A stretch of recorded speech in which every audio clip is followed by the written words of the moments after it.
YouTube. In this video, we'll be taking a look at how to turn on extra brightness for the Samsung Galaxy S26 Ultra. This will work for the S26 Ultra, S26, and the S26 Plus as well.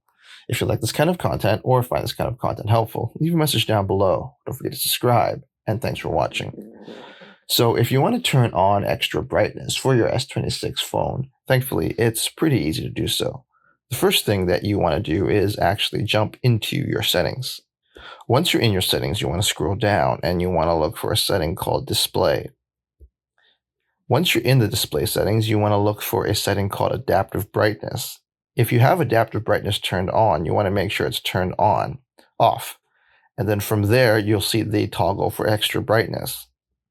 And then if you want to turn on extra brightness, you can use the toggle switch to turn on extra brightness. And there you have it, everyone. Just a quick tip on how to turn on extra brightness for the Samsung Galaxy S26 series of phones. If you like this kind of content or find this kind of content helpful, leave a message down below. Don't forget to subscribe, and thanks for watching.